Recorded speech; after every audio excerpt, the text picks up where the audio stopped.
اسرائیلی وزیر اعظم بنیامین نیتن یاہو کا کہنا ہے کہ وہ جنگ اس صورت میں ختم کرنے کے لیے تیار ہیں جب کچھ واضح شرائط پوری ہوں جو اسرائیل کی سلامتی کو یقینی بنائے۔ انہوں نے کہا کہ ان شرائط میں تمام اسرائیلی یرغمالیوں کی رہائی، حماس کا ہتھیار ڈالنا، اس کی قیادت کا غزہ سے جلا وطن ہونا اور علاقے کا مکمل طور پر غیر مسلح کیا جانا شامل ہے۔ نیتن یاہو نے مزید کہا کہ جو غزہ چھوڑنا چاہتے ہیں انہیں جانے کی اجازت دی جائے گی۔ ان کا کہنا تھا کہ جو لوگ اسرائیل سے جنگ ختم کرنے کا مطالبہ کر رہے ہیں وہ دراصل یہ چاہتے ہیں کہ غزہ پر حماس کی حکمرانی برقرار رہے۔ אם תהיה הזדמנות להפסקת אש זמנית, להחזרת חטופים נוספים, ואני רוצה להדגיש, הפסקת אש זמנית, אנחנו ערוכים לזה. כוחותינו תופסים עוד ועוד שטחים, כדי לנקות אותה ממחבלים ומתשתיות הטרור של החמאס.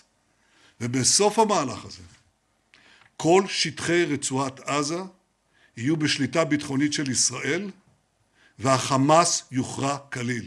اسرائیلی وزیر اعظم نیتن یاہو نے آج یروشلم میں خطاب کیا ہے اور اپنے خطاب میں انہوں نے دعویٰ کیا کہ اسرائیل نے ممکنہ طور پر محمد سنوار کو ہلاک کر دیا ہے، جو غزہ میں حماس کے سابق رہنما یحییٰ سنوار کے چھوٹے بھائی ہیں۔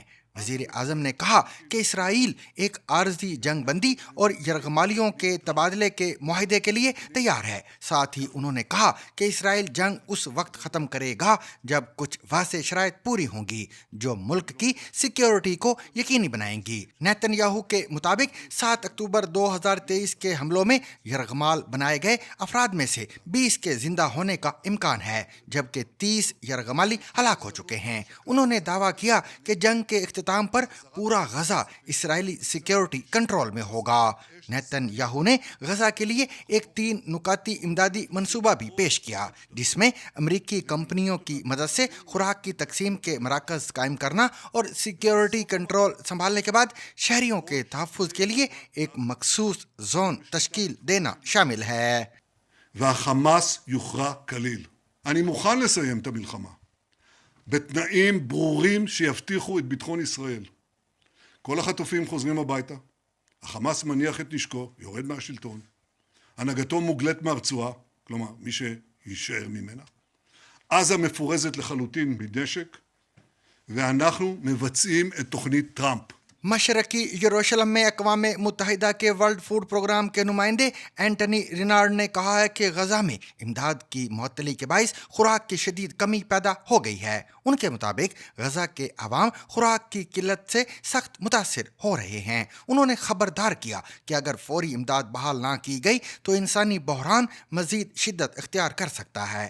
غزہ میں اسرائیل کے محاصرے میں نرمی کے باوجود اب تک خوراک کیوں نہیں پہنچی؟ جانیے ہمارے ساتھی حسن عباس کی اس رپورٹ میں۔ اسرائیل كلهم اصطمت على دارهم حطوا خلص فيهم متكممات بدهم يشحكوا خايفين على كراسيهم. والله طلبوا منا اخلاء وين اخلينا هاي المره 20 بنخلي.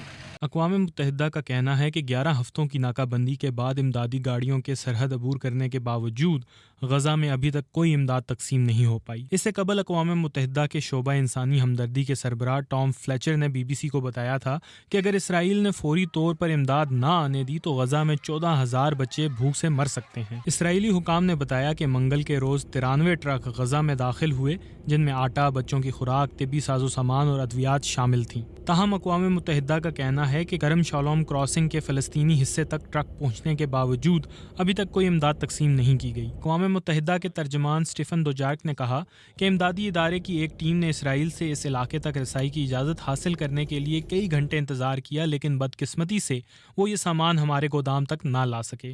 گزشتہ ہفتے غزہ کی وزارت صحت نے اطلاع دی تھی کہ گزشتہ 11 ہفتوں میں غذائی قلت کے اثرات سے 57 بچے ہلاک ہو چکے ہیں۔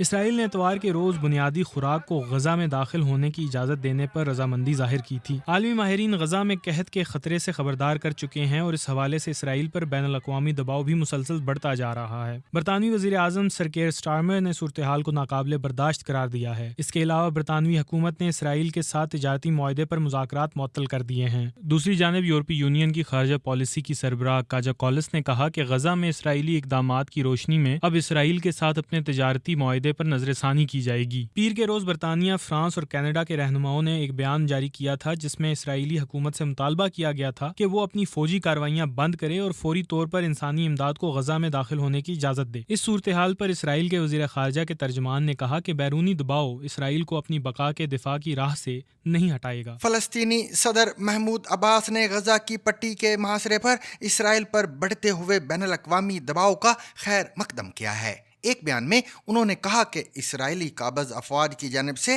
نسل کشی، تباہی اور فاقہ کشی کے جرائم کے سامنے خاموش رہنا اب ممکن نہیں ہے۔